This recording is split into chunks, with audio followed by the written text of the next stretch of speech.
Muchísimas gracias. Muy buenos días con todas las personas que nos están distinguiendo con su participación en esta actividad. Realmente estamos muy honrados, muy felices de que nos puedan acompañar, que estén con nosotros. Y realmente es una ocasión muy importante para poder dialogar, para poder conversar acerca de unos temas, acerca de una serie de propuestas que quiero hacerles en el ámbito de la tutoría escolar, ¿sí? Eh, y el título ya de por sí es bastante sugerente, ¿no? Es Bibliotecas Humanas, y a propósito se puso entre comillas.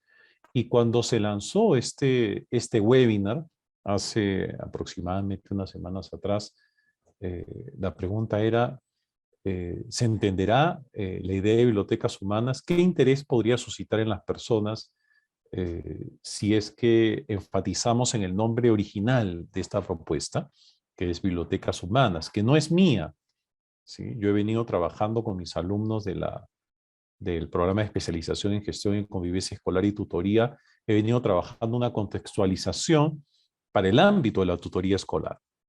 Y es una de las propuestas que tenemos desde ahí. Y justo y a propósito de esto, ya en el marco de la difusión, la semana pasada, aproximadamente el día miércoles y también el día jueves, empezó en algunas secciones internacionales de los noticieros de los diferentes canales de televisión, los más sintonizados, empezó a salir la noticia que el INSAMI, ¿sí?, había organizado una biblioteca humana en El Salvador. Ustedes lo pueden registrar y lo pueden encontrar en internet.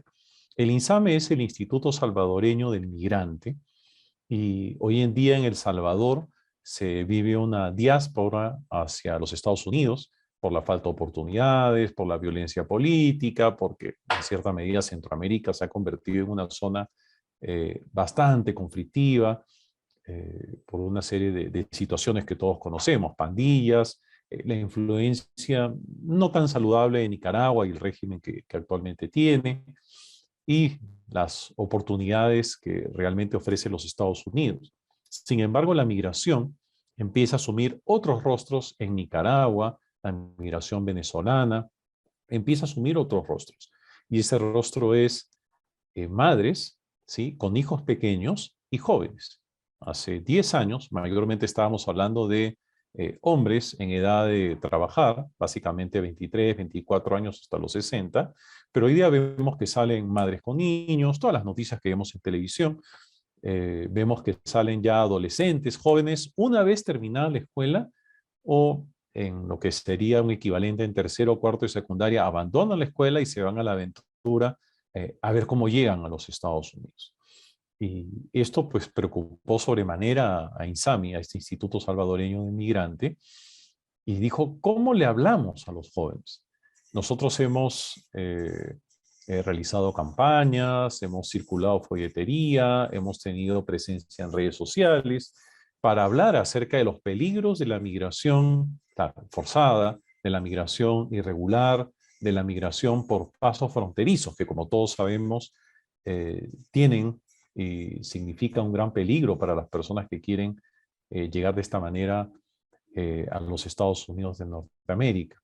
Entonces, organizaron una biblioteca humana donde personas que habían sido migrantes, tanto regulares como irregulares, personas que habían tenido familia que había fallecido en esta travesía, y que ellos habían logrado pasar la frontera, eran quienes hablaban en la institución educativa.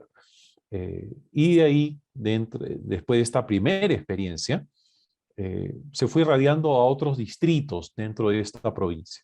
Eso es una biblioteca humana. Y lo tenemos en una noticia sumamente fresca. Y si me dijeran cómo defino la biblioteca humana, yo siempre digo es invitar, ofrecer una serie de oportunidades para que los estudiantes escuchen de primera mano una historia real, motivante o motivadora, aleccionadora, seguramente una historia, ¿sí? Una historia que puede marcar sus vidas para bien, que puede cambiar el curso de sus vidas, que seguramente no estaba yendo por buen camino, las expectativas eran otras y por tanto las decisiones seguramente no tan felices, hacia decisiones mucho más saludables, mucho más ajustadas en todo el sentido de la palabra. ¿Sí? Y esta idea de bibliotecas humanas no reemplaza las bibliotecas con libros, ¿sí? No reemplaza la biblioteca con libros, sino simplemente es un rescate de las historias de los protagonistas que podrían contar y compartir algo a cualquier persona. ¿Sí? Las bibliotecas humanas surgieron en Dinamarca hace 22 años exactamente, por un grupo de amigos que está muy preocupado por la xenofobia, por el rechazo a los migrantes, muchos de ellos irregulares en Dinamarca, y seleccionaron algunos de ellos con educación, sin educación, hombres, mujeres, personas con discapacidad, para que puedan contar sus historias y lo que significa para ellos estar en Dinamarca regular e irregularmente. ¿Sí? ¿Qué cosa hay detrás? Y cuando lanzaron esta iniciativa, ellos pretendían romper estereotipos, romper y deshacer, desvanecer mitos, quitar el estigma del migrante como una persona que no aporta al país o que viene a generar algo de caos o problemas, cuando sabemos de que no podemos generalizar. Es ahí donde vienen esos estereotipos, esos prejuicios, ese estigma. Surge cuando generalizamos. ¿Sí? Surge cuando generalizamos.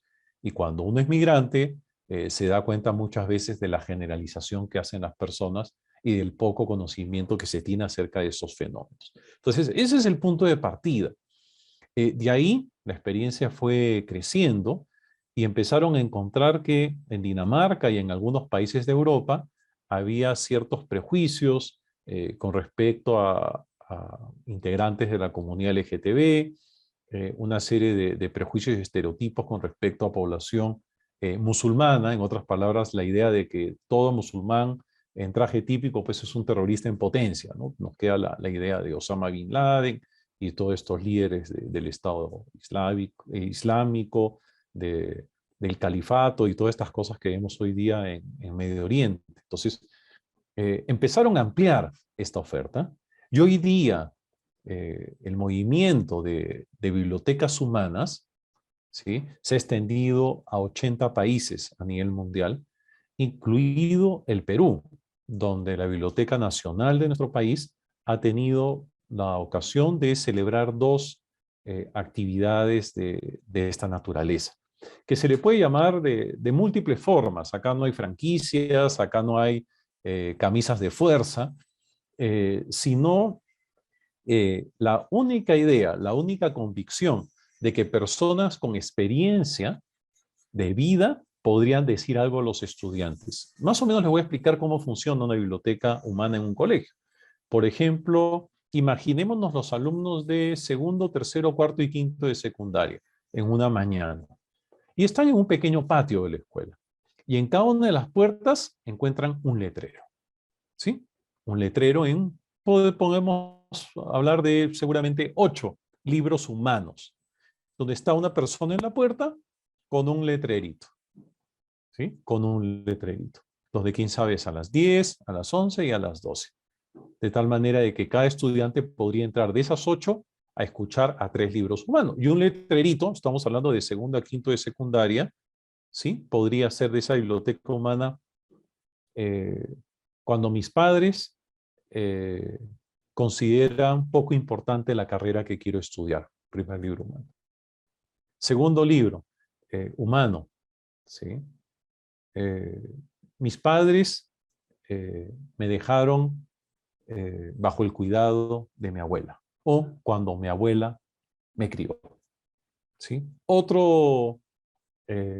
Otra biblioteca o libro humano podría ser, por ejemplo, eh, trabajar para poder estudiar la universidad, ¿no?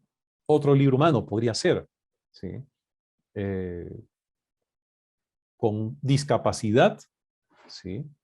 Pude conquistar mis sueños. Entonces, temáticas alusivas y vinculadas al mundo seguramente adolescente o preadolescente, y nosotros podríamos definir ahí la temática. Las temáticas son diversas. Entonces el alumno va, mira al señor, mira a la puerta y se mete. Lo escucha durante 35 minutos, sale y busca otra biblioteca, otro libro humano y asiste. Y acá hay un fundamento que tiene un sustento, seguramente cuando los iniciadores de las bibliotecas humanas, ¿sí? Ya hace 22 años, ¿no? Ronnie Albelger, su hermano, un conocido, una colega, empezaron a hacer esto. Seguramente no lo hicieron con ese gran corazón, con este deseo de borrar estigmas o de reducirlos, pero hay un fundamento psicológico que está detrás, ¿sí? Que está detrás, que desestimó Sigmund Freud. Eso tiene que ver en la psicoterapia, en la consejería como autorrevelación, y que fue muy bien desarrollado por varios psicólogos prominentes, en especial Albert Ellis, desde la terapia racional, emotiva y conductual, donde encontró que cuando el consejero, el terapeuta, el psicoterapeuta, tiene una experiencia que compartir, que seguramente le puede ayudar muchísimo al paciente, ¿sí? O a la persona que está asesorando o que está aconsejando, se la tiene que contar de una manera tal que pueda servir como un modelo, ¿sí? O un ejemplo de cómo proceder. Dos, le muestran a esa persona, independientemente de su posición, si está siendo aconsejado, asesorado, está participando en un proceso psicoterapéutico, le dicen que la persona que tengo al frente tiene esa experiencia de vida y esa experiencia es un insumo para que yo pueda tomar decisiones, ojalá acertadas o medianamente acertadas. Y tres, predispone y engancha sobremanera, a diferencia de encontrarlo en un libro, en una separata o alguien que lo pueda decir de manera distante sin haber vivido. Esto no invalida a que una persona que no haya pasado por esa experiencia no pueda gestionar procesos reflexivos en los estudiantes. Pero sí consideramos de que en la escuela, en el ámbito de tutoría y en otros ámbitos que estimemos conveniente, la idea de tener personas con experiencia de vida, ¿sí? Podría impactar de manera favorable en los estudiantes, tanto así que ese tipo de sesiones de bibliotecas humanas podrían ser completamente memorables para las personas que tienen al frente, para las personas que están escuchando, en otras palabras, ¿sí? Entonces, así funciona un poquito el tema de bibliotecas humanas. Lo que les dije en el ejemplo tenía que ver con un espacio, pueden ser en algunos lugares, en algunos municipios que he visitado en México, en Colombia, eran mesas, carpetas en un patio, o en una losa deportiva comunal, 4 o 5 carpetas con un letrero, y la gente se sentaba a escuchar, ¿sí? Historias de interés, estas historias en torno a un eje temático, pero todas ellas diversas, ¿sí? Pero en educación tenemos un problema, ¿sí? Un problema. Hay veces nosotros como tutores, sin necesidad de apelar un programa u organizar un programa de bibliotecas humanas dentro de la escuela, el área o el nivel, pero a veces los maestros tenemos la posibilidad de decirle algo a nuestros estudiantes. Pero hay veces hay la atención, yo sé que muchísimos lo hacen, la gran mayoría, pero todavía hay algunos que se frenan o que sienten o vergüenza o que consideran que se van a hacer vulnerables a sus estudiantes o consideran que mejor tienen que darse su lugar. Y esto lo encontró una psicóloga de Israel, de la Universidad de Tel Aviv, Ada Abraham, hace 35 años. Ella se fue de Tel Aviv, esta psicóloga educacional y de la personalidad, que estudió por muchas décadas el desarrollo profesional de los maestros en el ámbito nacional e internacional, se fue a la Universidad Sorbonne de París a hacer su doctorado, y en su tesis doctoral investigó y encontró que en la formación de profesores a nivel nacional e internacional, el discurso de formación muchas veces está impregnado en demasía en el deber ser, ¿sí? En que el docente tiene que ser el modelo, tiene que encarnar lo más alto y el ideal de la sociedad, y de que tiene que estar una persona como en una situación muy diferente, y que el maestro, entre comillas, se tiene que dar su lugar. Y tanto así ya lo hizo de manera empírica, con una investigación a través de cuestionarios, donde ella le pregunta a los docentes, y eso lo he hecho en varios países, le pregunta a los docentes, primero, le pregunta a los docentes, eh, ¿cuál es para ti el deber ser de un docente? ¿Cuál es el docente ideal?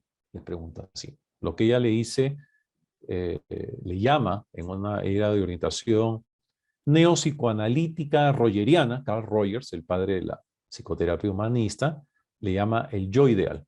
Y después les pasaba un test en los mismos términos, donde le decía, ¿cuál es tu yo real? ¿Quién eres tú como docente?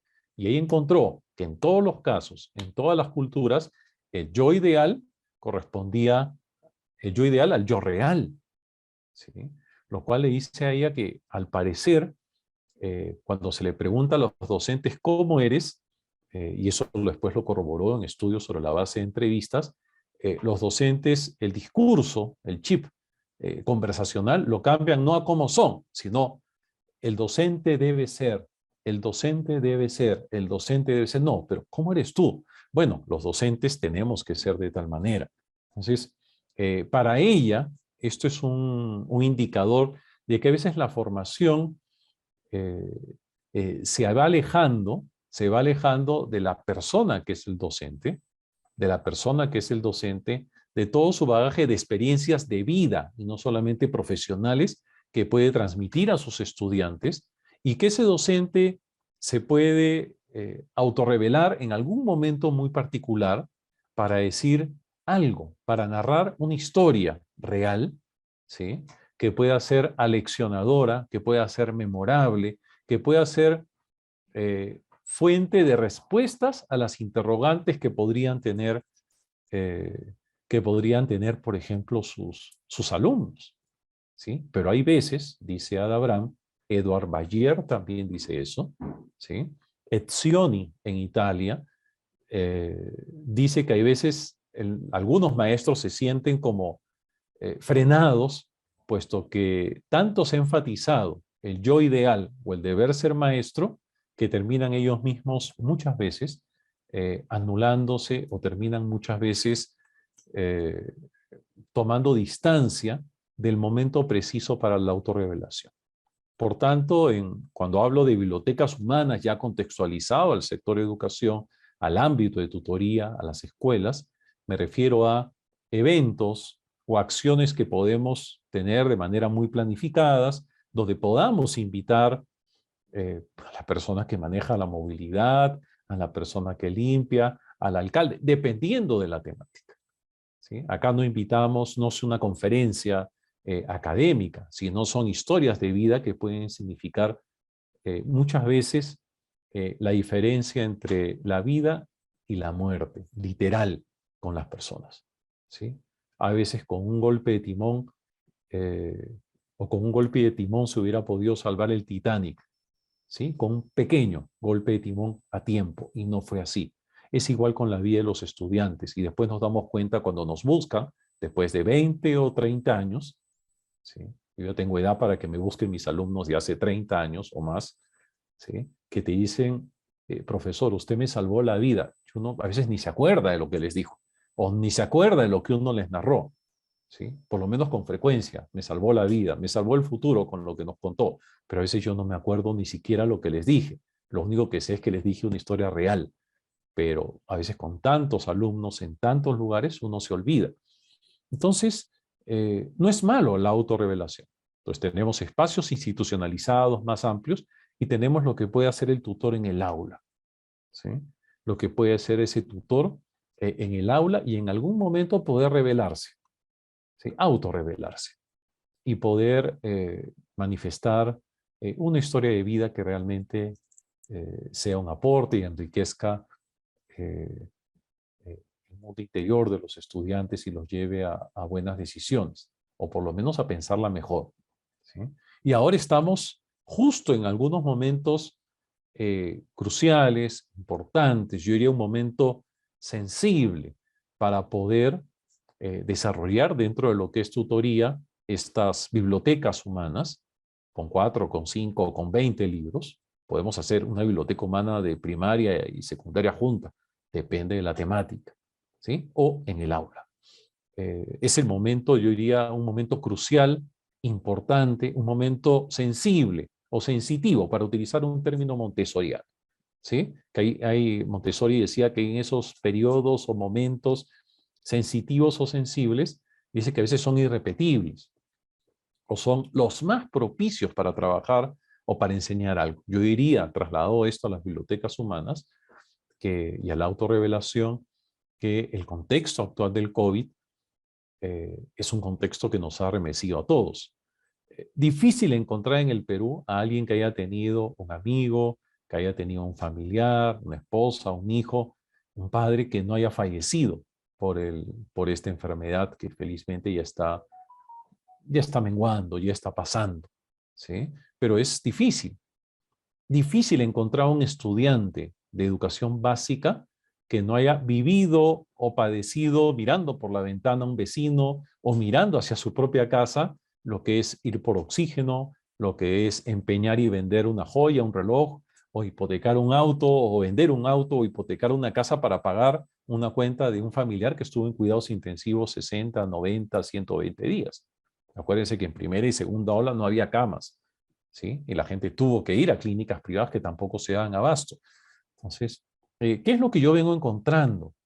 Que las acciones de tutoría que se están haciendo ahora en el 2022, por lo general, por lo menos en mi experiencia, es como si nada hubiera pasado, ¿no?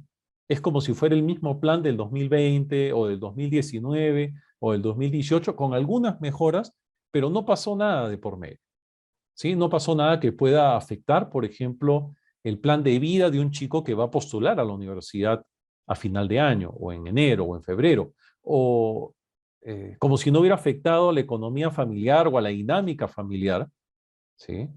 Eh, el COVID en el año 2021, que seguramente afectó, ¿sí? No necesariamente para mal, afectó, cambió, trastocó un poquito el plan de vida, lo cual no es malo optimizar, cambiar, mejorar o modificar, pero es como si las cosas hubieran seguido eh, por un carril diferente y que al final la escuela no estuviera mirando qué es lo que está pasando. Esa es mi experiencia en lo que estoy investigando ahora. Yo sé que algunas la han hecho, seguramente un buen número, pero por lo menos en mi experiencia, el 50% más uno de las escuelas que estoy indagando, ¿sí? Es como si no hubiera pasado nada. Y están más preocupadas por hacer cosas que son innecesarias en la escuela, echar gel a las manos, eso es innecesario. Ya no existe ninguna evidencia científica de que eso puede ayudar. Lo que sí existe evidencia científica es de dermatitis en los pobres niños y en los pobres maestros que tenemos que echarnos alcohol a entrar a una institución educativa. ¿Sí? A mí me echan en la palma y rápidamente me lo limpio en la ropa para no hacer más dermatitis que la que ya tengo. Entonces, estamos atravesando, y los alumnos hoy día, muchos de ellos están viviendo cambios importantes en sus planes de vida, en el plan de vida familiar, en la economía familiar, tiempos de ajuste económico asociado a la crisis económica mundial, a la crisis política en el Perú. Ha habido sufrimiento y existe todavía sufrimiento, ha habido duelo, ¿sí? Ha habido duelos, yo diría, poco dinámicos o duelos alterados, modificados, eh, seguramente y muy distintos a lo que habíamos pensado, ¿sí? A lo que habíamos pensado, ¿no? La idea de duelo, la idea de velatorio o de funeral, ya, eso se trastocó en los primeros, eh, eh, en el 2020, casi todo el 2021, se trastocó completamente. eh, y, y de qué manera eso ha marcado la experiencia de nuestros alumnos, de nuestros estudiantes. De qué manera podemos invitar a las aulas o a la institución educativa, o nosotros podemos explicar a los estudiantes que también hemos sufrido el embate de esta enfermedad, quién sabe no en carne propia, pero sino en nuestro núcleo familiar, y que esto llevó a reorganizarse, a reestructurarse. ¿Y en qué momento podría ser ese? En el momento en que muchos jóvenes de cuarto y quinto de secundaria salen con la idea catastrofista o la idea de excesivo sufrimiento, excesivo, ya que no sería normal, por el hecho de que ya no van a ir a una universidad privada, sino que van a ir a una universidad pública. Entonces, eso no es nada saludable ni para el joven, nada saludable para su familia. Entonces, quién sabe es el momento en que el profesor cuente de qué manera cambian esos planes en una familia y que no tiene nada de malo, al contrario. En el Perú tenemos excelentes universidades públicas y que hay cosas peores en la vida. Cuando hay pensamiento catastrofista, generalmente pensamos que lo que nos pasa es lo peor del mundo, pero no ir a la universidad A e ir a cambio a la universidad B no tendría que significar realmente un sufrimiento mayor, simplemente un pequeño disconfort, y decir, hay cosas más importantes en la vida. Estás vivo tú y puedes ir a la universidad, ¿sí? Y tienes que esforzarte para salir adelante. Y ahí es un momento para poder autorrevelarnos o invitar a alguien a la escuela o al aula para que pueda hablar. Lo cual sí tendría un impacto bastante grande. O la pobreza, ¿sí? Hay un porcentaje importante de familias en el Perú que en pandemia y con todo lo que ha significado y los momentos que vivimos ahora, ha pasado de ser clase media media, clase media baja, a estar por debajo de la línea de la pobreza. Entonces, ¿qué hablamos en pobreza? ¿Qué decimos en pobreza? Vamos a dejar que la desesperanza, ¿sí?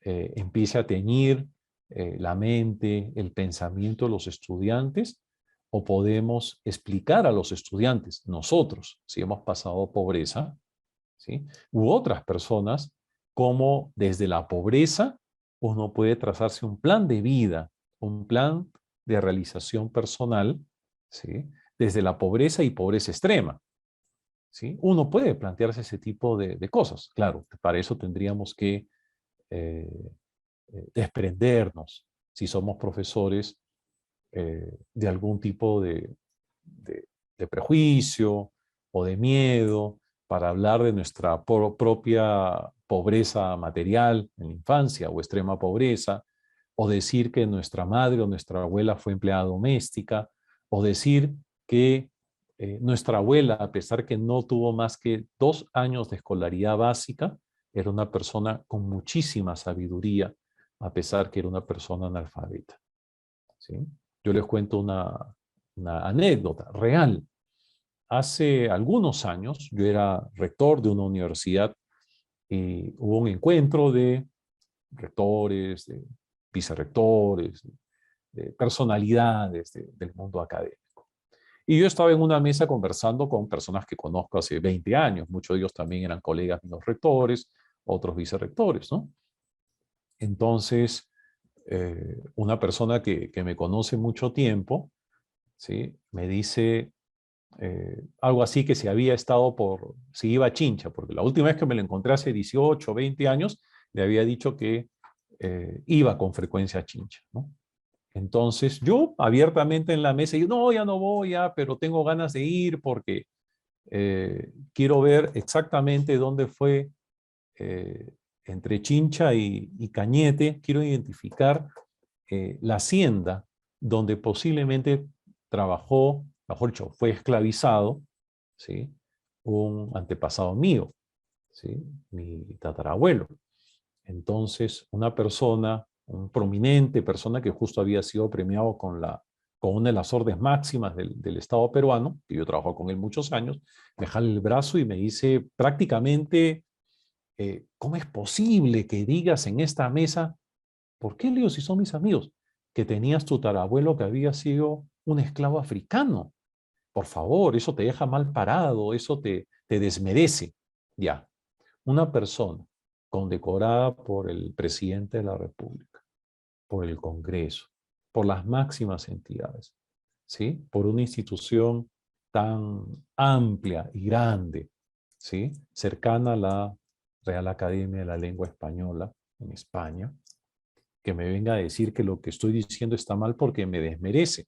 Ya, ahí tenemos un ejemplo, que a veces frenan a las personas a que hablen sin problemas, ¿sí? Yo sé que en otras latitudes, en otros países, la gente no tiene miedo de decir, mi abuelo estuvo en un campo de concentración, mi mamá tuvo que fregar pisos pues, por 20 años para pagar la deuda de mis estudios, y después yo le ayudé a ella, o sea, pero yo creo que en Perú sucede lo que muchos sociólogos han estudiado como el blanqueamiento social, ¿sí?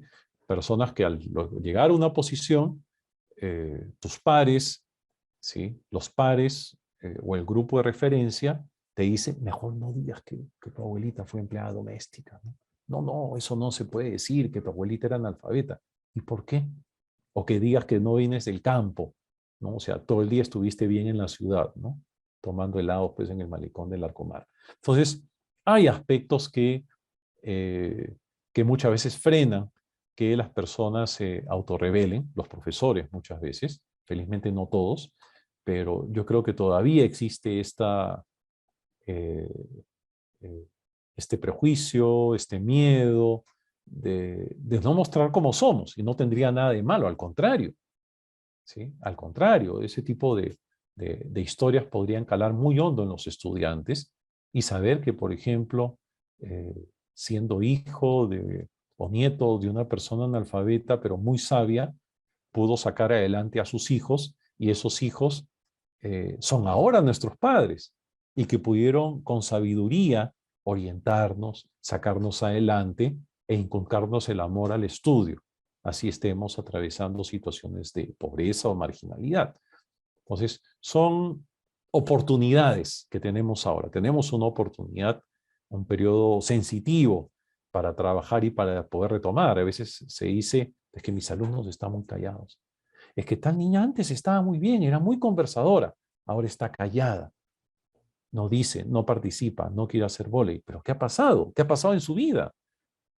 ¿No? ¿Qué ha pasado? ¿Le has preguntado? No, le has preguntado, han hablado del COVID, de lo que ha significado muy adecuado, pues ajustado la edad de cada uno de los chicos. No, no hemos hablado. Muchas veces me dicen eso. Entonces, estas oportunidades para respetar, para convivir, para el uso responsable de las TIC, también es lo que nos ha dejado el COVID. O sea, mes de septiembre del año 2022, se esperaría que dentro de cada institución educativa, desde el primer año de primaria o desde 5 años inicial a 5.º año de secundaria, el tema de nuestra vinculación con las tecnologías es crucial.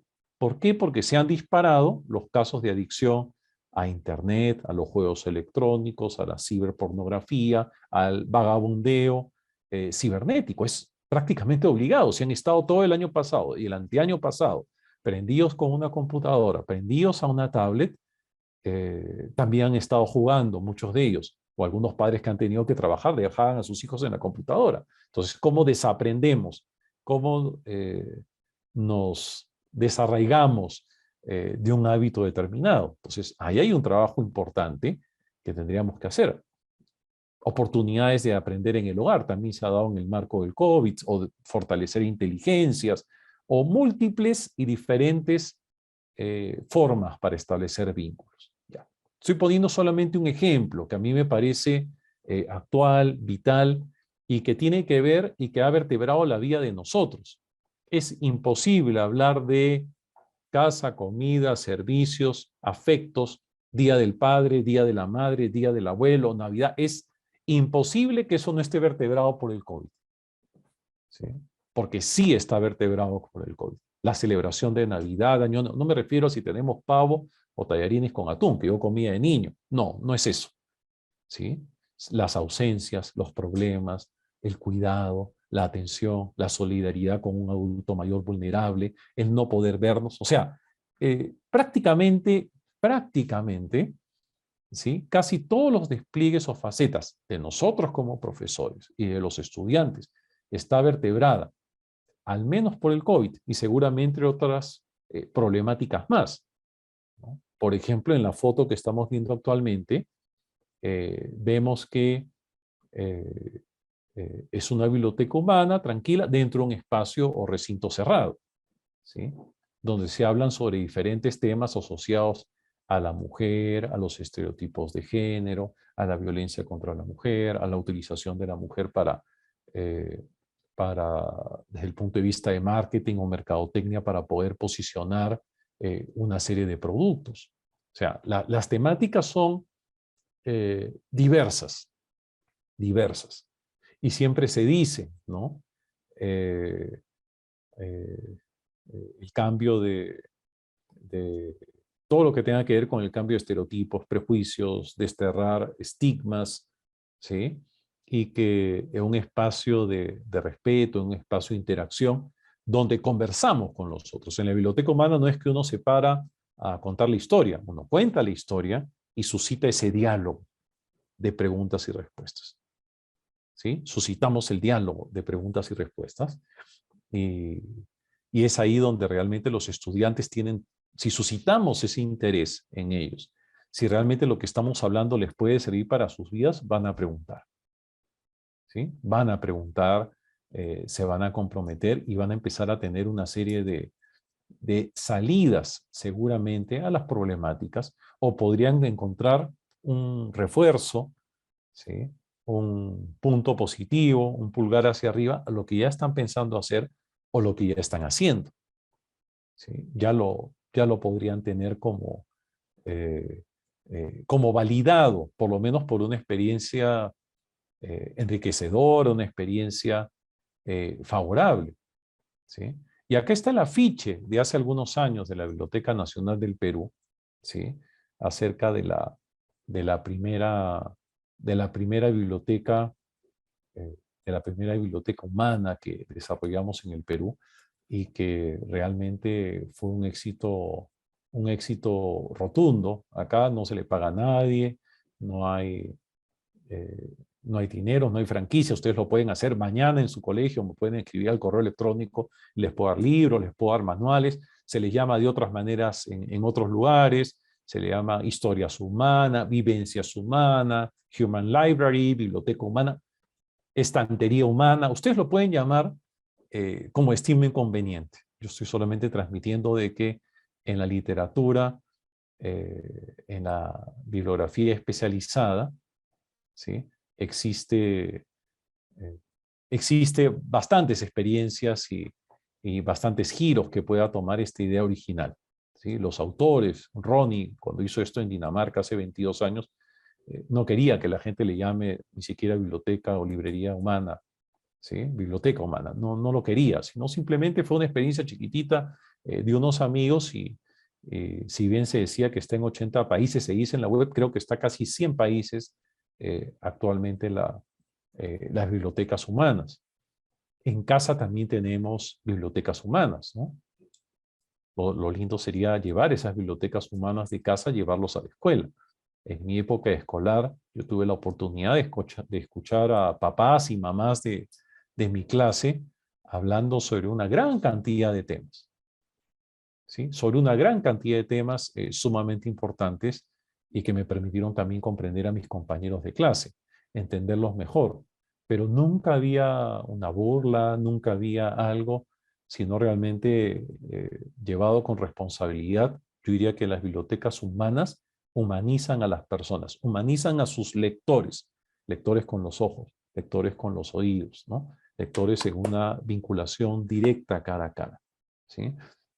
Humaniza realmente, ¿sí? Y los estudios, los diferentes reportes e informes que hay sobre bibliotecas humanas en el ámbito general, destacan estos aspectos como beneficios, ¿sí? Comprensión mutua, ¿sí? Es eh, vital, y es uno de los aspectos, o uno de los resultantes o consecuencias de las bibliotecas humanas. Desarrollo de empatía y escucha. Aprender a escuchar, ponerse en el lugar de los otros, ¿sí? Ponerse en el lugar de los otros. Yo trabajo en unas horas a la semana en una universidad donde van estudiantes en pobreza, ¿sí? Algunos de ellos en pobreza extrema. Es una universidad privada con fines sociales, donde mis alumnos son vigilantes, donde mis alumnas son, algunas de ellas son auxiliares de educación, otras son empleadas domésticas o cuidan a un niño o cuidan a un anciano durante las mañanas y que otras personas son delivery, mototaxistas, o sea, personas eh, de diferentes ocupaciones, algunos que recién han salido del colegio, pero sus padres, pues, como decimos, se sacrifican muchísimo para que vayan a esta universidad que tiene pensiones sociales.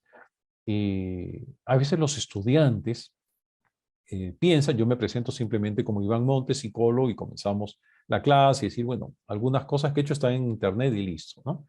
Pero a veces cuando uno les habla de esfuerzo, uno les habla de que podemos salir adelante, uno les habla de que para salir adelante tenemos que postergarnos, tenemos que entregarnos, tenemos que ser ordenados, tenemos que ser disciplinados y que tenemos que generar dinero legalmente, lícitamente. ¿Sí? Generar dinero. eh, Hace 3 años una alumna, sí, profesor, pero usted lo tiene todo, ¿no? ¿Usted qué me va a hablar de eso? ¿No? Entonces, los jóvenes piensan eso. Piensan que porque uno tiene una corbata y tiene algún estudio en el extranjero o hizo algo por la vida, uno piensa que erróneamente que uno es millonario, o piensan que yo nací, terminé la educación inicial y me dieron mi grado de doctor, ¿no? Y a los pocos años me regalaron mi auto. Entonces, muchas veces el autorrevelarse con los estudiantes en momentos cruciales les ayuda, pero también pone freno, ¿sí? Pone freno, ¿sí? A que se expandan algunas ideas, ¿sí? Algunos estereotipos poco saludables con respecto a quién tienen al frente como profesor, quién tienen al frente como docente, ¿sí? Entonces, cuando estos alumnos se enteraron, y eso lo he publicado en algunas revistas que me han pedido, que yo vivía en Caja de Agua, en San Juan del Lurigancho, y que dormía en el piso, como seguramente no tantos de ellos, a pesar que eran de pobreza, lo habían hecho, ¿sí?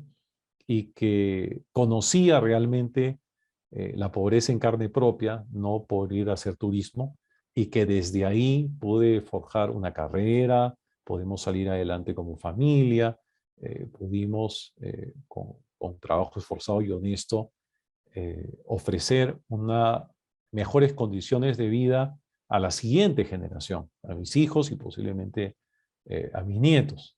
Por lo menos con mis hijos ya cumplí, pero recién los alumnos empiezan a pensar, ah, está bien, nosotros pensábamos, profesor, que usted no conocía. Y si no fuera uno hubiera vivido la pobreza en carne propia, uno podría, por ejemplo, a estos alumnos cursos de primer semestre que también dicto, ¿sí? Invitar a personas para hablar, para que digan cómo se puede sacar adelante una carrera de psicología en una universidad de bajo costo, con problemas, o cómo se puede sacar una carrera trabajando y estudiando al mismo tiempo, que sí se puede. Es un mito de que es mejor que te dediques a estudiar, ¿no? Ahí es un error de los padres.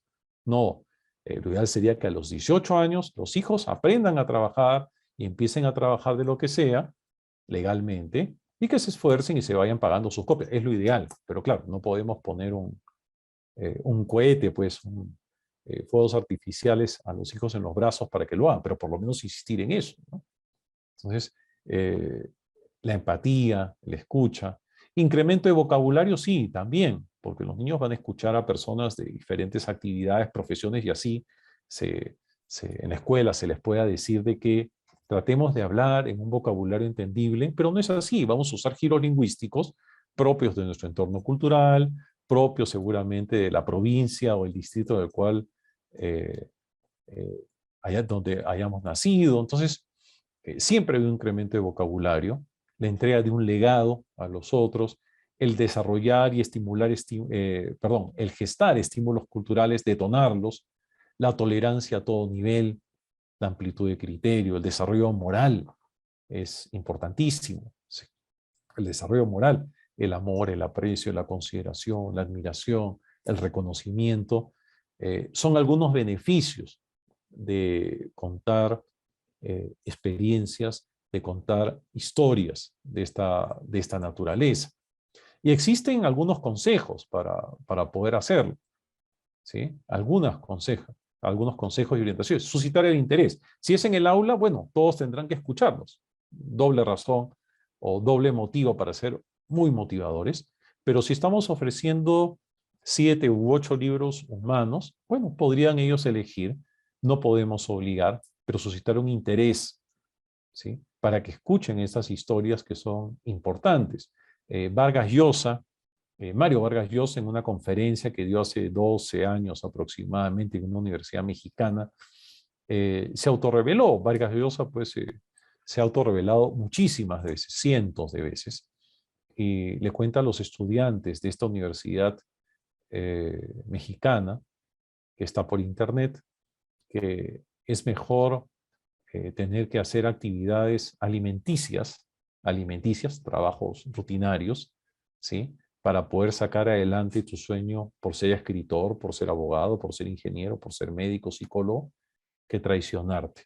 Y lleva a los jóvenes, a la luz de su experiencia, ya que su papá no quería que sea literato, de que las personas que siguen su destino, que siguen su llamado y que no se traicionan, palabras textuales de Vargas Llosa, no es que sean las personas más felices del mundo, porque no existe, sino que esas personas son menos infelices que aquellas personas que optaron por el camino de traicionarse y decir, bueno, pues mi papá no me quiere pagar la carrera de derecho, entonces, si no, me voy a la privada que él me quiere pagar y mejor me convierto en un administrador, cuando lo ideal hubiera sido que esa persona se vaya a la universidad pública, se ponga a trabajar y con muy poco dinero, porque no se necesita de gran dinero, saque su carrera de derecho.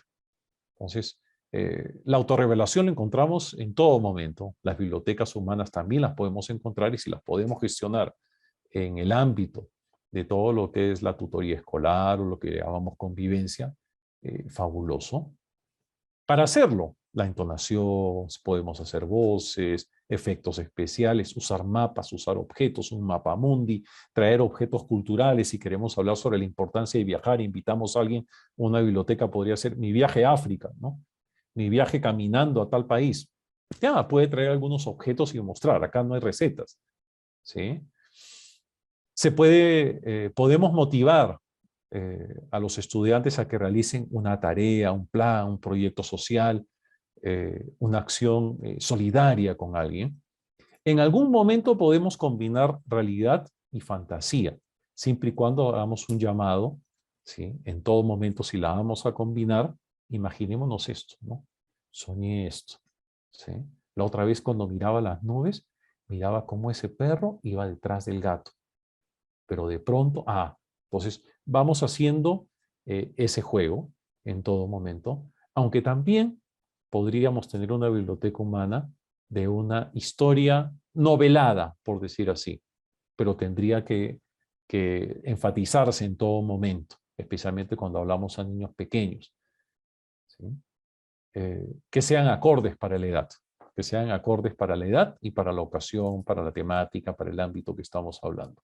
Pueden haber enseñanzas, moralejas, lecciones de vida,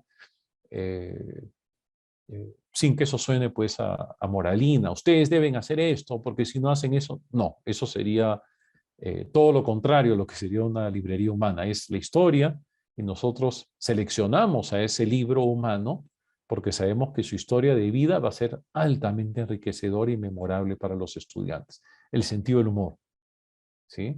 Que es importantísimo y siempre es vital. Albert Ellis hablaba muchísimo del sentido del humor.